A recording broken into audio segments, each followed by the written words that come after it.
Ok. Alors, je te laisse la parole, Pascal. Très bien. Mais écoutez, tout d'abord, bonjour. Je sais qu'il y a un petit décalage. Chez moi, il fait nuit depuis quelques heures. Donc, je suis Pascal Bénet, j'ai 63 ans et j'ai une expérience, je vais me présenter un petit peu. Donc, j'ai une expérience qui est beaucoup plus, qui est dans le domaine de la relation client. J'ai en 90 monté une entreprise en France qui était liée au fait que, à un moment donné, beaucoup de gens avaient une carte de fidélité dans leur portefeuille. Et un jour, en regardant dans le portefeuille de mon époux, je suis désolé pour vous, mesdames, mais donc j'ai simplement, j'ai regardé dans le portefeuille et je me suis rendu compte qu'elle avait 10, 15, 20 cartes de fidélité. Et je trouvais que ces 10, 15, 20 cartes de fidélité, eh bien, elle ne les sortait plus parce qu'il fallait les trouver, enfin, il fallait les chercher. Et donc, un jour, je suis parti sur une simplicité qui était de dire que les commerçants d'une ville avaient besoin de mieux manager et de mieux gérer les clients qui venaient en ville, le panier, ce qu'on appelle chez nous le panier moyen. Et j'ai donc travaillé sur un produit qui s'appelle toujours d'ailleurs CEV, c'est Commerce d'Épargne Ville, qui permettait aux clients, plutôt que d'avoir à l'époque, encore une fois en 90, d'avoir 36 000 cartes de fidélité, j'ai tout modifié en mettant qu'une seule carte de fidélité. Et je m'étais rendu compte que la première récompense que voulaient les gens, c'était du pouvoir d'achat. Donc, j'ai mis en place chez les commerçants dans une ville le fait qu'à chaque fois qu'un client allait chez un des commerces de la ville, eh bien, il récupérait une épargne et cette épargne lui permettait de pouvoir le redépenser chez les commerçants adhérents. Donc, des fois, ça montait sur certaines sommes. De là, se sont agrégés d'autres sociétés comme le groupe Total, où j'ai géré après toute la fidélité sur l'Europe du groupe Total. Après un autre groupe qui s'appelle Agendas, qui sont dans les glaces. Le réseau d'hôtels aussi, qui était avec le réseau en France qui s'appelle Bleu Marine, le réseau Kyriade, Campanile, enfin, etc., qui représentait plus de 800 hôtels. Donc, un certain nombre de groupes comme ça avec lesquels on était devenu le leader européen dans le système de la relation client, puisque mon but, c'était de mieux analyser le comportement du client de façon à ce qu'il revienne dans le centre-ville. Suite à ça, pendant cette période, en France, il y a eu la volonté de réunir les entreprises, les centres de recherche, et donc, on a créé ce qu'on appelait des pôles de compétitivité. Donc, j'étais le président fondateur d'un pôle qui s'appelle toujours TES, qui veut dire Transactions électroniques sécurisées. Et le but, c'était de pouvoir développer autour des réseaux un ensemble de services qui permettaient aux gens de pouvoir communiquer en toute sécurité. Donc, d'un pôle où il n'y avait qu'une dizaine d'entreprises au départ. Lorsque j'ai quitté la présidence, donc on était plus de 120 entreprises, dont des grands groupes comme Thales, des grands groupes comme Gemalto, enfin des groupes qui étaient Schneider, enfin, etc. Et donc, je suis parti de cette entreprise, de cette fédération, tout simplement parce qu'à un moment donné, je suis un passionné de bateaux, Alan le sait, et mon rêve, c'était de partir en bateau très vite. Alors, ce que j'ai oublié de dire aussi, c'est que dans mon métier, qui était la carte à puce, qui était la fidélité, je fabriquais des cartes. Et donc, les gens, lorsque je fabriquais pour Total 5 millions de cartes, tout de suite, les gens venaient me voir, toutes des grandes industries, pour fabriquer. Par contre, lorsque j'avais besoin de 5000 cartes pour des petites commandes, plus personne n'était là pour me servir. Et donc, je me suis dit que j'étais sans doute pas le seul à avoir ce problème-là. Et donc, de là, j'ai aussi créé une usine de cartes à puce qui était dans l'hyper-personnalisation. La question qui était la plus cruciale, c'était si ce business model était intéressant. Je me suis aperçu qu'il était intéressant parce que ça me permettait de rentrer dans l'hyper-personnalisation et surtout en ayant changé complètement la technologie de la carte, puisque la chose la plus dure sur une carte de paiement ou autre, ce n'est pas tellement la technologie qui est embarquée, qui ne coûte pas cher, mais c'est beaucoup plus le fait de mettre une image dessus qui coûtait très cher à l'époque. Et donc, j'ai déposé des brevets de façon à pouvoir fabriquer des cartes à puce en petite quantité ou à un prix de la grande production. Donc voilà, c'est tout cet ensemble-là. J'ai monté un groupe et je reviens sur ma passion du bateau. Et un jour, je dis à 50 ans, il est temps que je fasse autre chose de ma vie. J'ai envie de partir en bateau. J'ai vendu mon groupe très facilement, un groupe qui s'appelle en France, qui s'appelait Chèque Déjeuner, qui se fait des chèques papier, vous savez, pour les ouvriers pour aller manger le midi. Ce sont des chèques et qui permettent de pouvoir se restaurer et ces chèques sont payés par l'entreprise. Et comme aujourd'hui, la dématérialisation devient de plus en plus importante, le groupe Chèque Déjeuner voulait rentrer dans cette technologie et donc ils m'ont racheté assez rapidement. Je suis donc parti en bateau et 6 mois plus tard, c'est mon épouse qui m'a dit « Pascal, il est temps que tu retournes au travail parce que ça ne va pas aller ». En fin de compte, je m'étais rendu compte que le grand rêve de se dire à 50 ans, je pars sur les bateaux dans les tropiques, voir les Caraïbes, enfin, etc., c'était beau. Sauf que quelque part, ce n'était pas mon métier et ce n'était pas mon envie finale, en fin de compte. C'est un peu comme on dit chez nous, les fantasmes, c'est bien, mais des fois, de les réaliser, ce n'est pas bien non plus. Donc, et bien, c'est un peu ce qui m'est arrivé. Et donc, je suis reparti sur une autre chose. Et là, vous allez voir, ça va dérouler sur Certilan. Je suis désolé de ma présentation. Mais je suis arrivé à un moment donné où je pensais que la mobilité urbaine, c'était quelque chose qui était important. Et il se fait que je me suis dit, mais pourquoi ne pas fabriquer des vélos et des vélos électriques, mais pas des vélos standards qui sont très grands, qu'on ne peut pas mettre dans un ascenseur, qu'on ne peut pas descendre à la cave parce que c'est très lourd. Et j'ai créé, en fin de compte, un vélo, vous pourrez voir, qui s'appelle Mobiki, qui était un vélo qui se pliait comme un parapluie, mais qui allait aussi vite qu'un vélo normal et qui permettait de se déplacer partout. J'avais d'ailleurs fait, à l'époque, j'avais exposé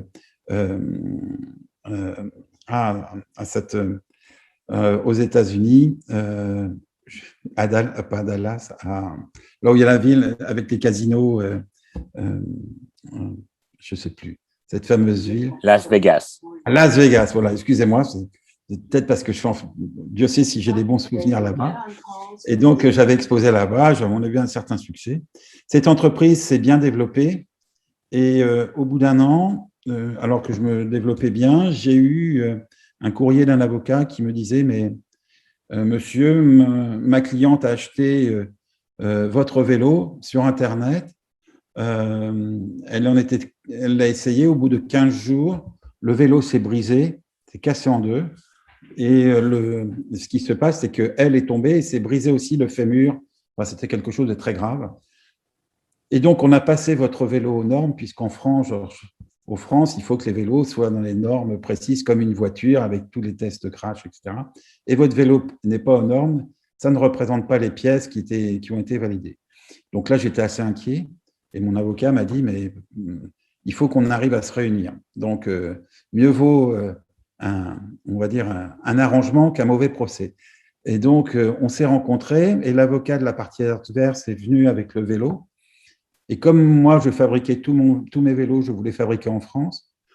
Et tout de suite, quand il a sorti le vélo, je me suis rendu compte que ce vélo, ce n'était pas mon vélo. C'était exactement le même au niveau de la forme. C'était exactement la même, donc même au niveau des couleurs, et même le nom Mobiki était marqué dessus. Donc, ce qui pouvait faire que la personne ne pouvait que confondre. Elle voulait acheter un Mobiki parce que dans le milieu du bateau, il y avait une réputation, enfin, etc. Et elle s'est retrouvée face à ça. En ayant un vélo qui n'était pas celui qu'elle attendait, mais surtout avec des complications. Ce qui s'est passé, c'est que moi, pendant 3 semaines, j'ai dû payer un avocat. La communication presse qui s'est faite et à travers le monde de l'Internet a détruit un peu l'image de mon entreprise. Donc, il y a eu beaucoup de choses. Mais surtout, je me suis rendu compte qu'il n'existait rien qui permettait de dire à un client, lorsqu'il arrivait sur un point de vente, oui, tu es bien sur le bon site, et oui, la marque que tu veux acheter, la marque te certifie que ce site-là est bien le bon site qui revend le produit. Et donc, c'est sur ça où, en fin de compte, je suis parti sur une réflexion et j'ai essayé de chercher, alors à travers la technologie, bien sûr, au départ, en me disant, je vais marquer un numéro sur le vélo, je vais mettre une puce sur le vélo, je vais mettre… Mais je disais, ça ne sert à rien parce que de toute façon, ça veut dire que les gens, c'est lorsqu'ils vont le recevoir qu'ils vont s'apercevoir que le produit n'est pas le bon.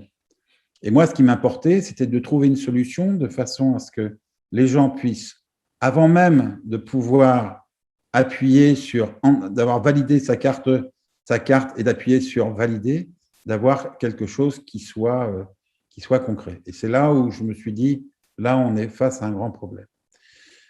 J'ai déposé un premier brevet d'abord en France pour ça. Et ce brevet, en fin de compte, c'était autour de Certilan, qui était de pouvoir créer l'outil de certification des sites Internet. Donc, je vais essayer de passer les slides. Donc, pour moi, c'était quoi? Optimiser la confiance, c'est retrouver la confiance de la vente traditionnelle.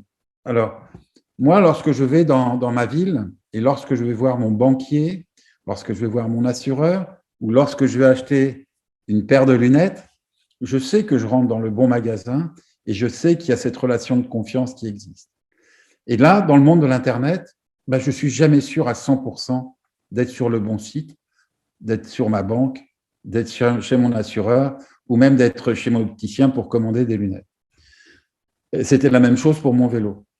Et donc, c'était quoi? Pour moi, c'était optimiser la confiance, à la fois pour rentrer pour rassurer et créer un environnement serein autour de l'entreprise, le site Internet et l'internaute qui va acheter, ce qui va faire que derrière, on va enrichir une expérience client pour l'entreprise en lui offrant des services et pour leur protection.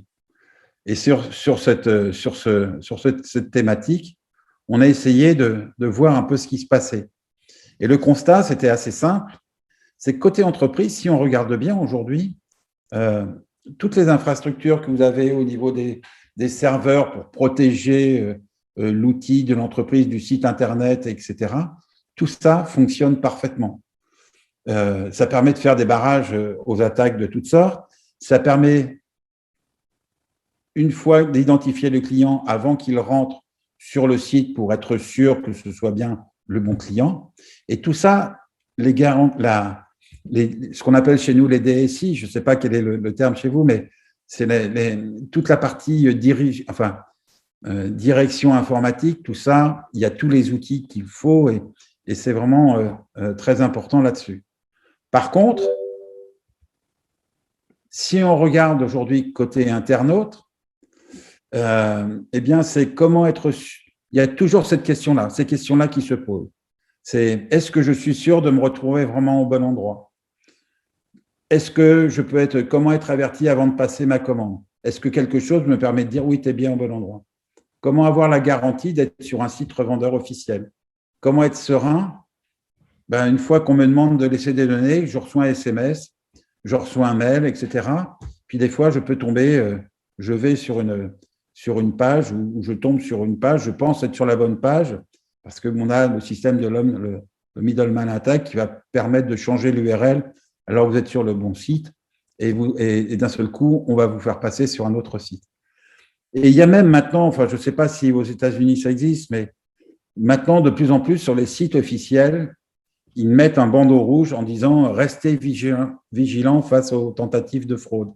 Et il y a toute une explication qui dit « Mais surtout, ne faites pas ça, ne faites pas ça ».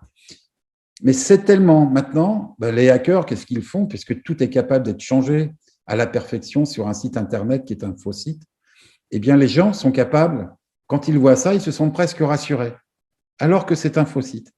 Et donc, la question, elle est toute bête, c'est dire maintenant, comment faites-vous, vous, entreprise, pour avertir votre client lorsqu'il est sur un site frauduleux?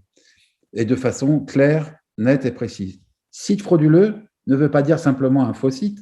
Site frauduleux, ça veut dire un site qui lui revend du produit, mais qui n'est pas un bon produit, qui revend des services, mais qui, ces services, permettent de collecter simplement de l'information. Donc, tout ça, en fin de compte, c'est ça qui est important derrière tout ça, parce qu'on s'aperçoit que c'est une communauté, à la fois le client et à la fois l'entreprise, qui ont besoin de travailler ensemble pour faire quelque chose de positif. Alors, je ne sais pas si je vais avoir Donc, en fin de compte, ce que l'on a fait, Certilène, c'est une rupture technologique sur le web, sur lequel nous, de notre côté, on s'est dit que la première chose que l'on devait faire, c'était de pouvoir apporter la confiance au niveau des internautes, où la première chose, lorsque la personne va charger l'application sur son smartphone, ne lui demande rien du tout. Notre but dans la confiance, c'est de se dire, je ne vais pas gagner ma vie sur la façon de pouvoir scorer le client et derrière de lui envoyer encore plus de pubs, enfin, etc., etc. Je pense que de plus en plus, le client, il a besoin d'être anonyme et d'être serein aussi dans sa autres sociétés d'assurance, enfin, etc. Et donc, il n'a plus du tout à recharger l'application. Et donc, avant tout, comme vous l'avez compris, on est vraiment orienté vers l'utilisateur pour lui certifier, lui authentifier un site web. Tout ça, on le crée grâce à des protocoles qui apportent, avant même qu'il ait la validation, une réponse dynamique et claire à l'internaute, sans modifier son activité sur le web, puisque c'était ça qui est important. En fin de compte, Certilène va apporter quelque chose qui est important, c'est que jusqu'à maintenant, et vous le verrez tout à l'heure ce que je vais essayer les slides suivants, on a voulu apporter un mécanisme de cohésion et de confiance entre l'utilisateur, le site Internet et les marques.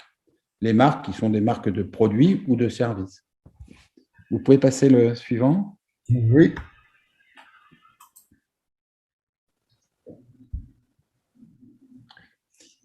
Alors, la confiance de l'internaute est au centre de notre stratégie, à la fois pour créer la confiance pour consommer et échanger de données sur le web, garantir l'authenticité d'un site.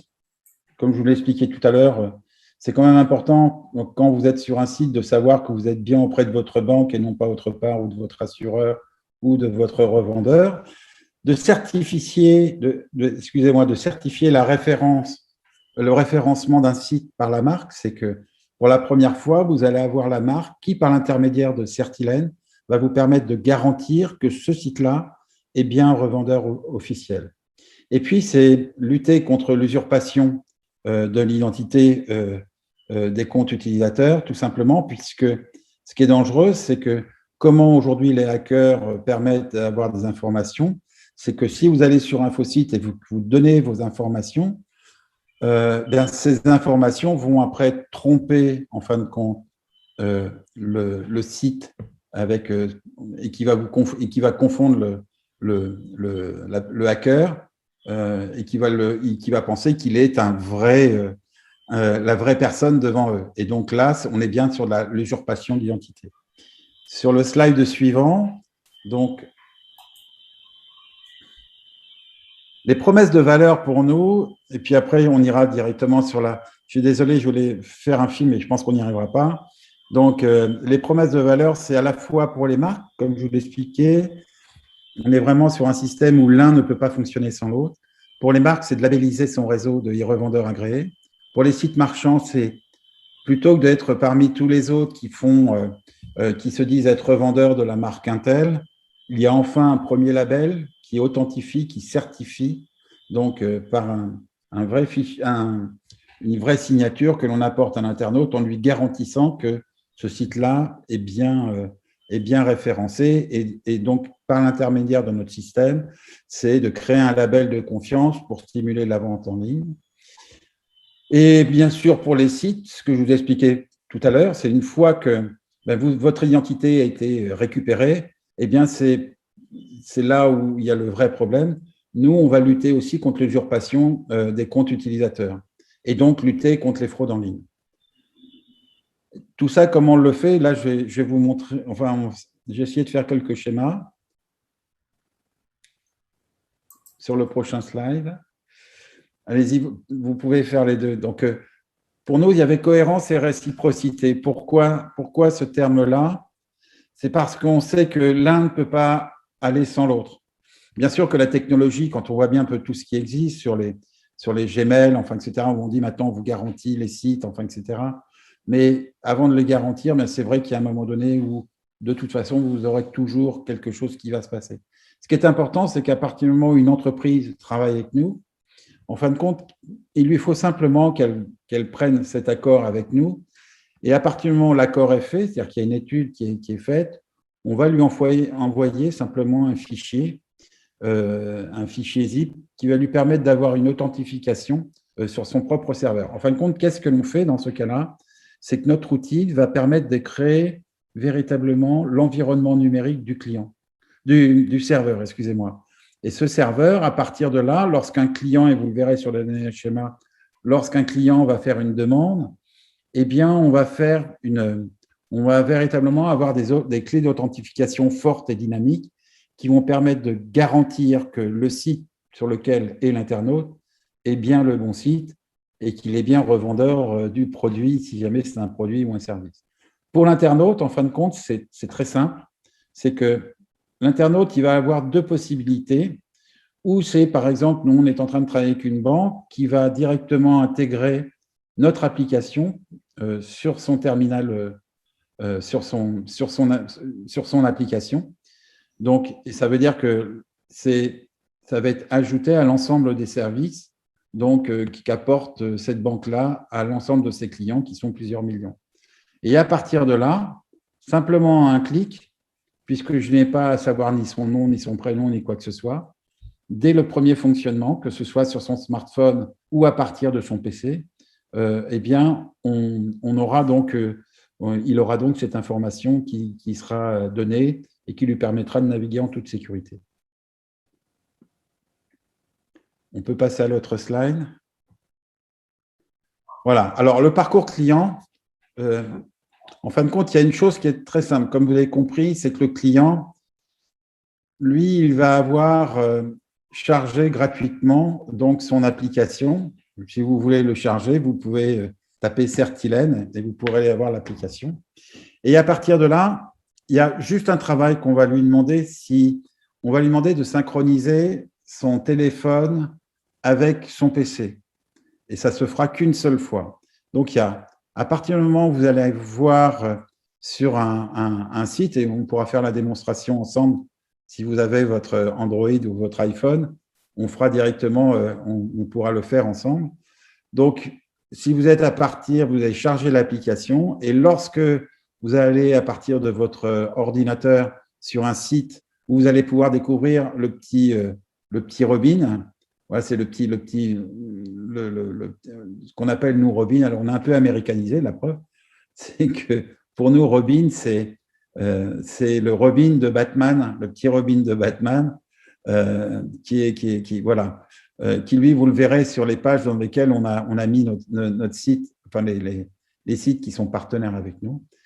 Alors, en cliquant la première fois, vous allez avoir un QR code qui va apparaître et avec le scan de l'application, vous allez pouvoir le scanner et une fois que c'est fait, en fin de compte, on aura mis en place un système qui va, ce qu'on appelle chez nous l'appairage. On va synchroniser votre ordinateur avec l'application. C'est-à-dire qu'une fois que vous l'avez fait une bonne fois pour toutes. Après, lorsque vous irez sur les autres sites, et pas que celui qui est là, par exemple, eh bien, vous n'aurez juste à aller dessus et il y a des évolutions qui vont se faire. C'est que juste en arrivant sur la première page, sans cliquer, sans faire quoi que ce soit, vous aurez une réponse sur l'appareil, sur l'application de Certilène qui vous dira « Oui, tu es bien sur le bon site » ou « Non, tu n'es pas sur le bon site, donc arrête tout ».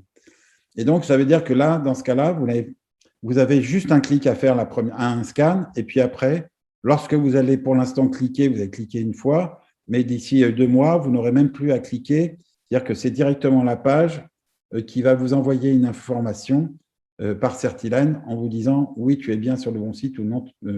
Ou s'il n'y a pas ça, donc on se mettra en alarme.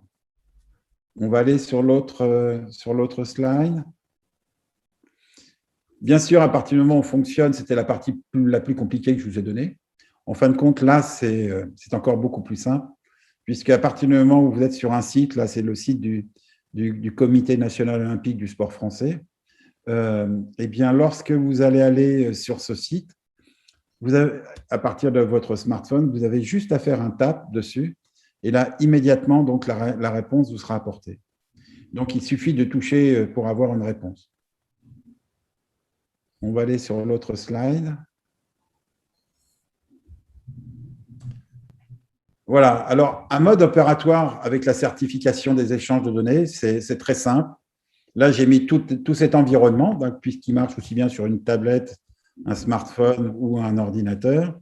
Sur la page qu'il demande des informations personnelles, à partir du moment où vous voulez être sûr, ben, il vous suffit juste de faire un tap ou un clic. Et là, dans ce cas-là, on va répondre simplement que vous pouvez laisser vos données sur cet endroit-là parce que nous, on vous garantit que ce site-là est bien le bon site et que vous pouvez travailler en toute tranquillité. Sur le deuxième, l'autre slide.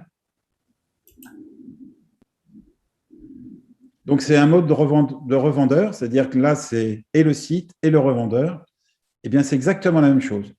À partir du moment où vous allez cliquer sur le Robin, et à partir de là, on va vous garantir que vous êtes bien sur le bon site, mais surtout, il y aura une valeur de label où on va vous dire les marques qui sont garanties et qui garantissent que ce site-là est bien un revendeur officiel.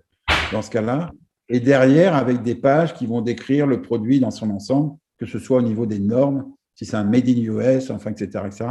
Donc, c'est aussi un gros avantage pour l'entreprise de travailler avec nous parce qu'il apporte des informations supplémentaires qui est gage de valeur du produit sur le territoire où il le vend. La troisième, l'autre slide. En fin de compte, c'est beaucoup plus. Nous, on a beaucoup de problèmes, nous, en France, par exemple, sur les locations d'appartements. Et c'est arrivé à des amis il n'y a pas très longtemps, où, en tant que propriétaire, on met à louer notre appartement. Alors, il y a des Airbnb, enfin, etc. Mais il y a d'autres sites en France.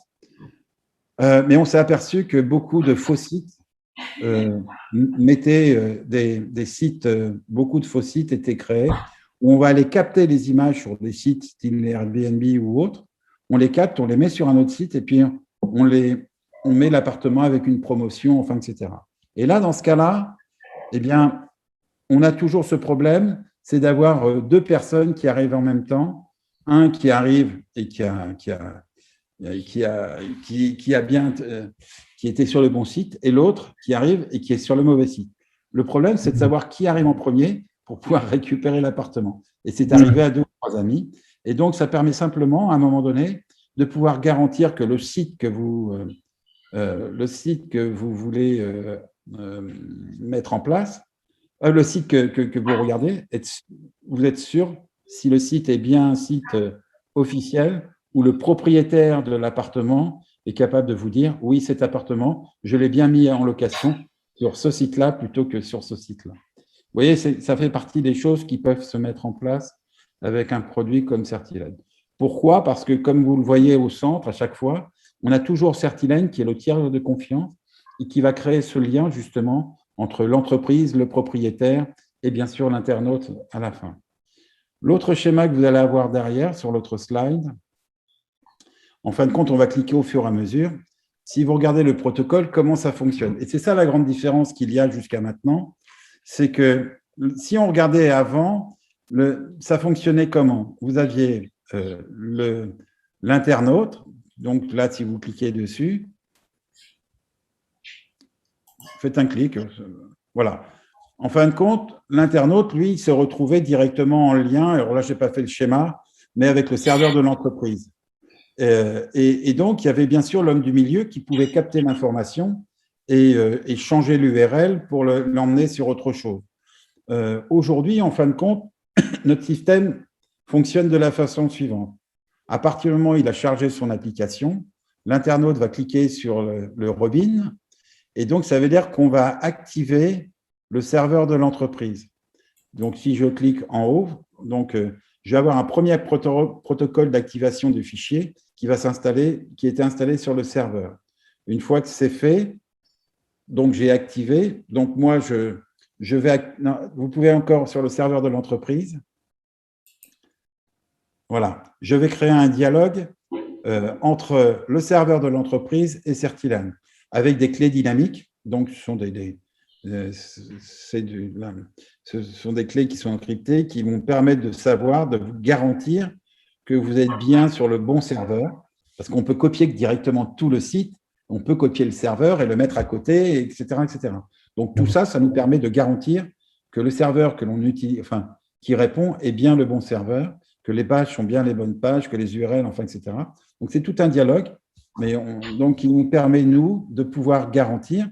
Et derrière, lorsque Certilan a cette information-là, elle va aussi, en plus, garantir, donc, par exemple, que la marque Mobiki est bien revendeur, le site qu'il consulte, Mobiki reconnaît bien le site comme revendeur. Et dans ce cas-là, on va recliquer, si vous pouvez recliquer une deuxième fois.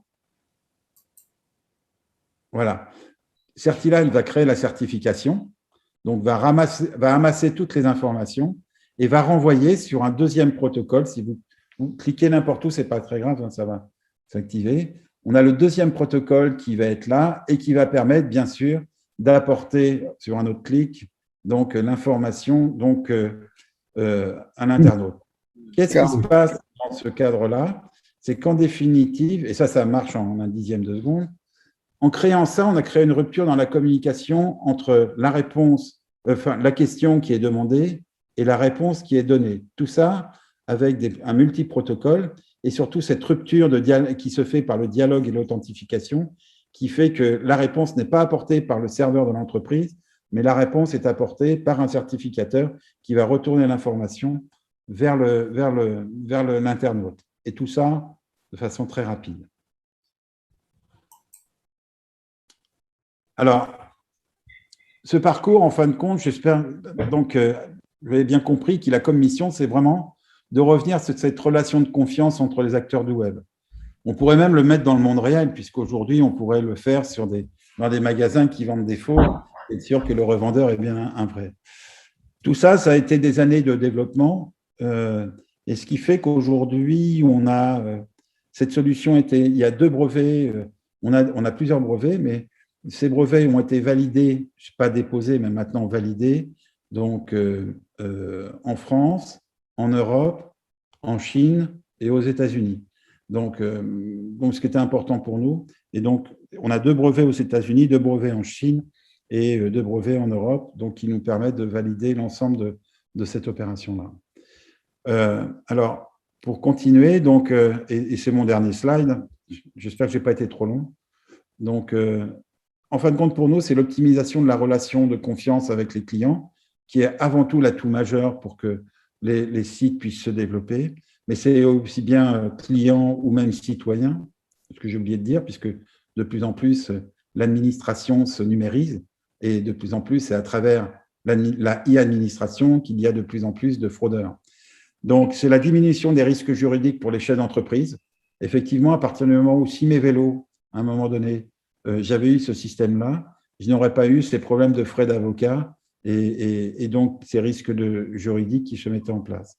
La troisième chose, c'est la protection de la e-réputation, puisqu'à partir du moment où une marque ou un site se trouve à être copié, eh bien c'est la confiance qui disparaît et donc c'est surtout la e-réputation qui devient négative. Et le dernier, je crois que c'est le dernier, la communication, bien sûr, positive sur la cybersécurité qui nous paraît être vraiment essentielle. Donc voilà un petit peu, j'espère que je n'ai pas été trop long sur l'explication. Mais la société aujourd'hui est une société qui a mis beaucoup de temps parce qu'il fallait, avant de mettre un produit comme celui-ci sur le terrain, il était important que l'on puisse être sûr de la qualité des réponses que l'on pouvait apporter. Et donc, voilà, donc c'est là-dessus où on est parti, où une équipe maintenant, il y a une vingtaine de personnes qui sont dans l'entreprise et on a commencé la commercialisation depuis le début de l'année. Voilà.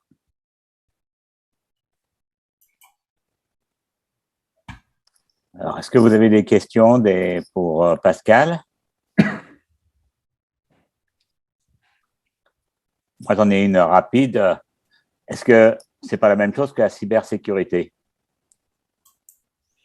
Non, ce n'est pas la même chose parce que la cybersécurité, elle apporte, c'est un petit peu ce que je disais, la cybersécurité, souvent, on regarde aujourd'hui le côté transactionnel qui peut s'effectuer sur un serveur.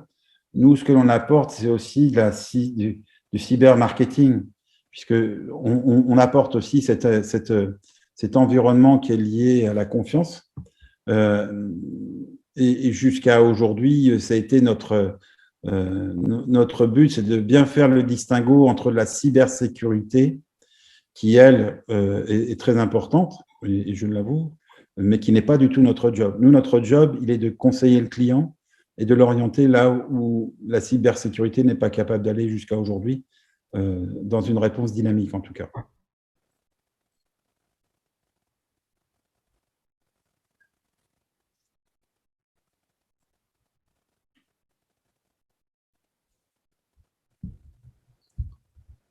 A priori, il n'y a pas d'autres questions. Et s'il y a des gens intéressés de l'avoir pour leur entreprise? De plus en plus en France, enfin en tout cas, comme on voulait d'abord commencer, il faut apporter la preuve. Donc, ce que l'on voulait, c'était apporter la preuve du fonctionnement. Et aujourd'hui, pourquoi je parle du Comité national olympique du sport français, c'est qu'en France, en fin de compte, ce comité regroupe à peu près 108 fédérations. Ça représente plus de 140 000 clubs sportifs, mais ça représente une population de 19 millions d'habitants. Et donc, l'accord que l'on a signé avec le CNOSF, par exemple, va nous permettre de pouvoir avoir 19 millions de licenciés pour qu'ils puissent charger l'application. Mais ces 19 licenciés, comme vous l'avez compris, ce ne sont pas non plus uniquement des sportifs. Ils vont acheter ils sont obligés d'avoir un assureur, ils sont obligés d'avoir un banquier. Ils vont acheter sur différents sites. Donc, et on voit bien que de plus en plus, cette confiance, elle est de plus en plus importante. On voit que sur certains marketplaces, par exemple, on demande aux entreprises d'aller voir, on leur donne des outils pour aller chercher les faux sites. Mais ça, ce n'est pas leur job. Par contre, leur job, c'est beaucoup plus facile sur des marketplaces d'avoir une entreprise va pouvoir dire tel site, tel site, tel site est un vrai revendeur. Mais d'aller chercher, ce n'est pas son métier d'aller rechercher les faux revendeurs. Donc, nous, je pense que, à contrario de ce qui se passe, par exemple, dans le marketplace, eh bien, c'est plutôt d'apporter ce label, on parlait tout à l'heure de label, c'est d'apporter un label positif qui permet simplement de voir. Après, si les gens veulent acheter des faux, ils achèteront des faux. Et quelle que soit la guerre que l'on pourra faire. Par contre, des gens qui veulent remplir des données à un certain endroit ou acheter des produits ou acheter un produit, s'ils veulent acheter le vrai produit, il ne faut pas qu'ils soient déçus de ça. Maintenant, encore une fois, c'est pour ça que je dis souvent ce produit est un produit qui réunit à la fois la dynamique de l'entreprise qui a envie que ses clients, d'avoir une vraie relation de confiance avec ses clients sur le net, et l'internaute qui lui aussi a envie d'être à l'aise et de pouvoir être en toute sérénité sur les sites qui se disent être le bon site.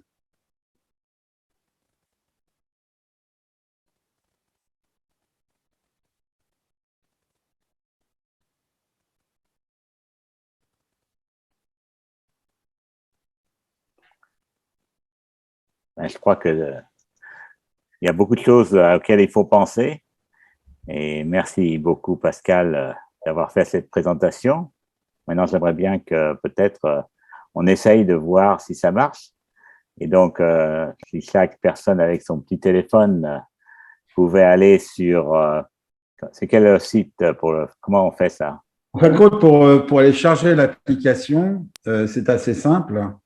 Il suffit que ce soit sur l'App Store ou sur le Play Store, vous allez, que ce soit Android ou iOS, vous allez taper Certilène et vous allez voir Certilène by Teclen. Vous allez charger l'application.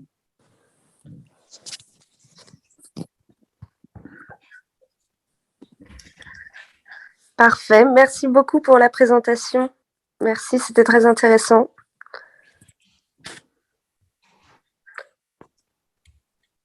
Alors, lorsque vous avez chargé Certilène, je ne sais pas si vous avez chargé l'application. Moi, c'est en cours. Vous verrez, donc, okay. on vous demande juste une chose, c'est de mettre un pseudo. Le reste, après, vous allez voir, on ne vous demande aucune information sur qui vous êtes. Et même le numéro de téléphone de votre smartphone, on ne le connaît pas. D'accord.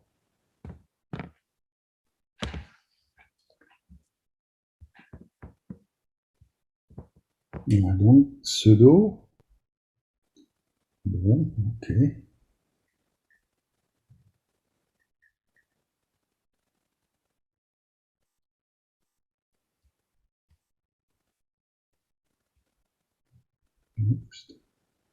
C'est bon? C'est bon. Le pseudo a été Alors, créé. ok.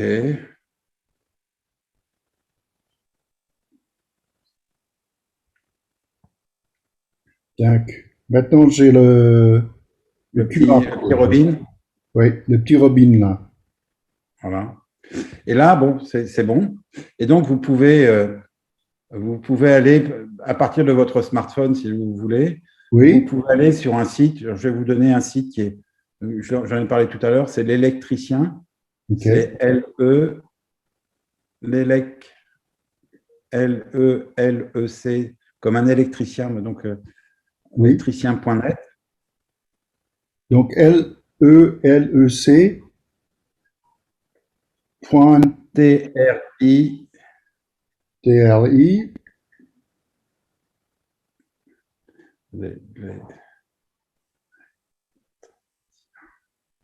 Tu peux l'écrire sur le chat, Pascal?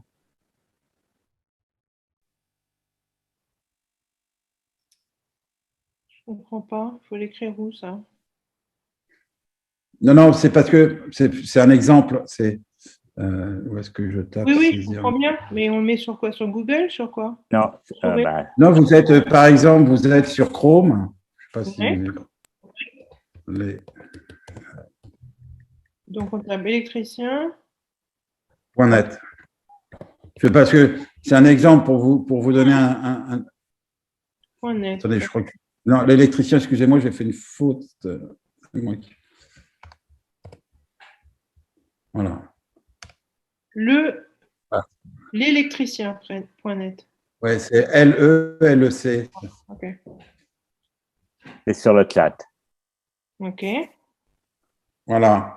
Et là, lorsque vous allez arriver, je ne sais pas si vous pouvez voir mon écran. Bon, il n'est pas très propre. Hein. Non.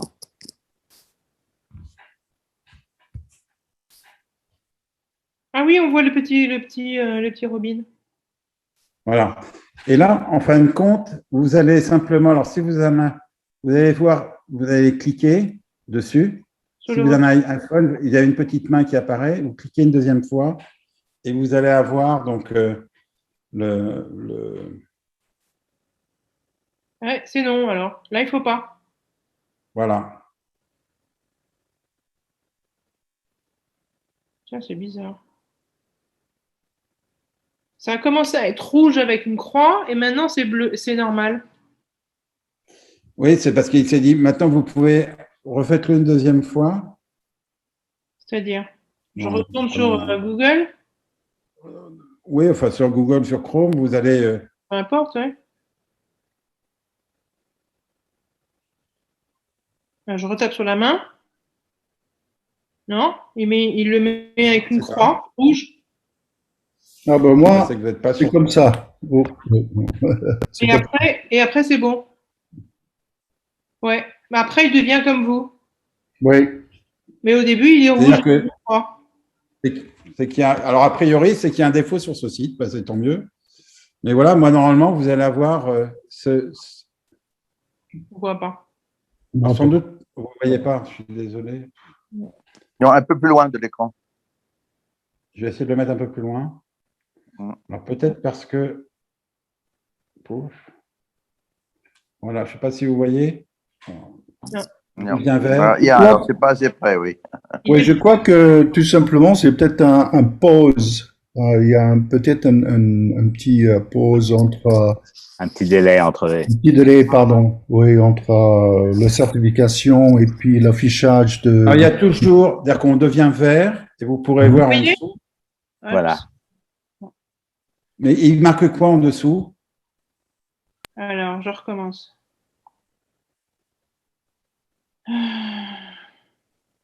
C'est simple.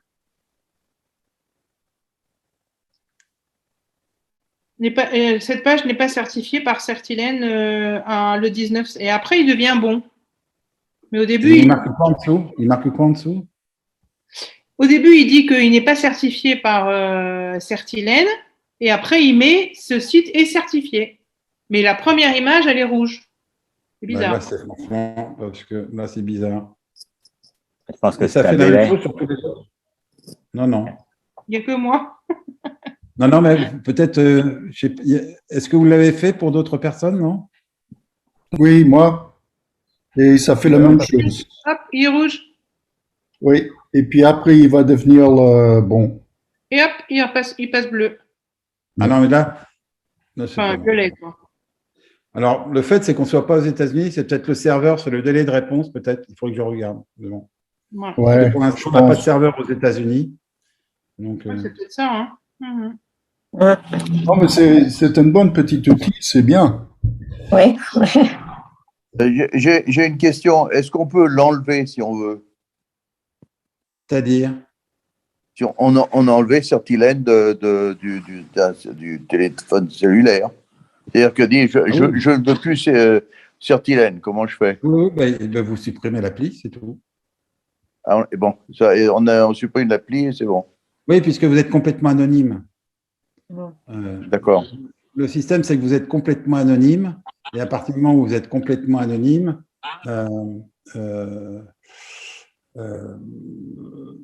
voilà, donc c'est pas comme si moi j'avais vos données, j'essayais de vous bloquer ou quoi que ce soit. Vous avez la liberté complète de pouvoir le mettre ou pas le mettre. Donc, D'accord, voilà. c'est ça. Si j'ai pas envie de mettre Certilène, je peux le faire. Complètement. Il n'y a aucune obligation. Il n'y a aucune obligation pour vous à ce que ce soit mis ou pas mis, quoi. Ça, c'est sûr. D'accord. Si j'achète par exemple sur Amazon, donc Amazon me garantit le produit parce qu'il faut payer Amazon, etc. Et Amazon vend des revendeurs. Donc, est-ce que Certilène, il contrôle Amazon ou il contrôle le revendeur d'Amazon? Non, il contrôle le revendeur d'Amazon. Je ne D'accord. contrôle pas C'est-à-dire Amazon. que celui Moi, en fin de compte, qui a mis le stock chez Amazon, c'est lui qui est contrôlé. oui, c'est ça. D'accord. Alors, oui, moi, parce que j'ai une question bête, Pascal. Oui. Tu fais toujours les vélos? Non, mais non, j'ai revendu l'entreprise qui Ah oui. existe toujours. Mais Parce que c'était une idée chouette, hein, ça, Oui. bien aimé. Hein.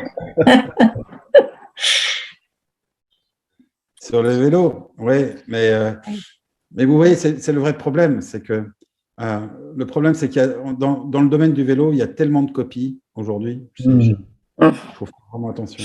Ça, c'est bon à savoir. Oui. Vous savez, Tu peux mettre, Pascal, le nom de la société vélo? Oui, la société s'appelle MobiKey. Enfin, elle s'appelait MobiKey. M-O-B-I-K-E. M-O-B-I-K-Y.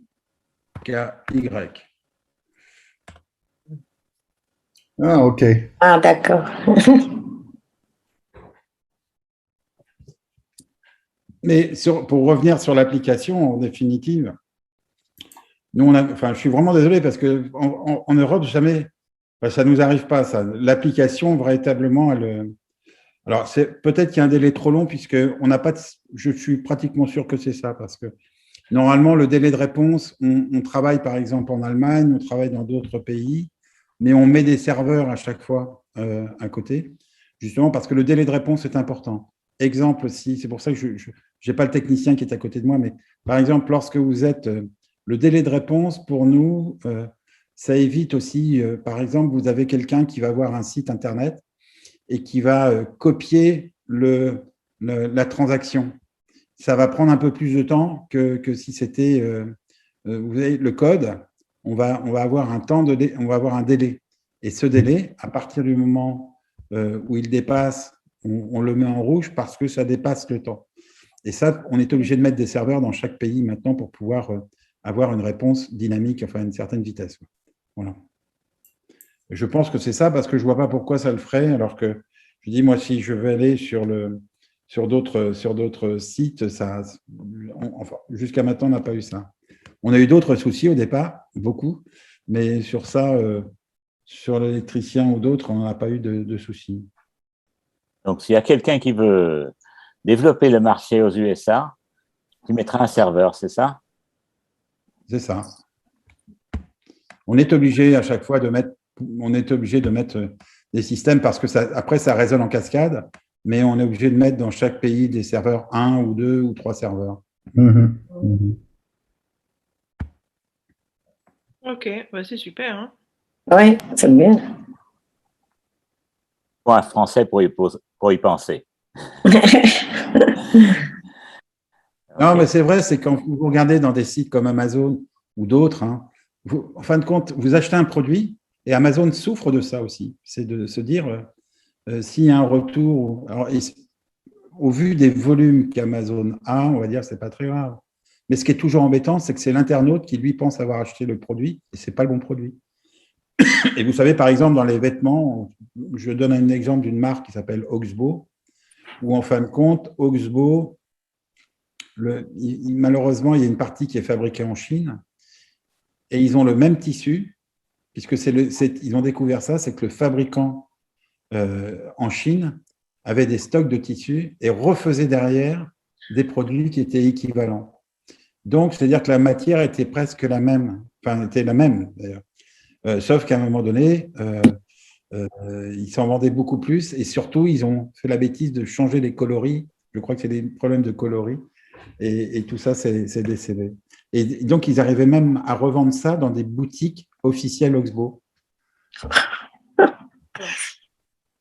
Donc, ils sont très forts. Mes vélos, c'était ça aussi. Hein. Donc, sur certaines pièces, ils avaient réussi à récupérer des pièces parce que je ne pouvais pas tout fabriquer en France. Et certaines pièces étaient les vraies pièces de vélo. Exemple, le guidon, si vous regardez sur Internet, le guidon qui se plie d'une certaine façon, ben voilà, c'était les vraies pièces. Donc, ils allaient chercher dans l'usine où j'étais obligé de le faire, puisqu'en France, on était incapable de le faire. Voilà. Mais le reste, par contre, était fabriqué en France, donc c'était plus difficile pour eux. Enfin bon, voilà, donc encore une fois, je vous remercie beaucoup de votre patience. Mais c'est vrai que c'est un produit. Merci.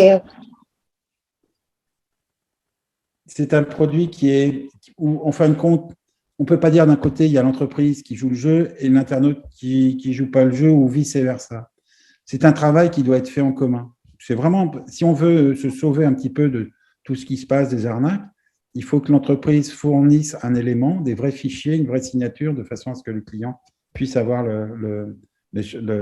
l'information. Et il faut aussi que l'internaute puisse le faire de façon à ce que l'entreprise soit motivée à pouvoir le développer de plus en plus. Donc voilà, c'est un travail en commun, c'est un travail communautaire, on va dire. On doit être tous ensemble par rapport à ça. Merci beaucoup, Pascal. Et puis, on te souhaite une bonne soirée. Ben, merci à vous. Pour vous, une bonne après-midi. Merci beaucoup. Merci. Merci. Allez, à bientôt. À bientôt. Oui, merci. Merci beaucoup. Au revoir. Merci. Au revoir. Au revoir.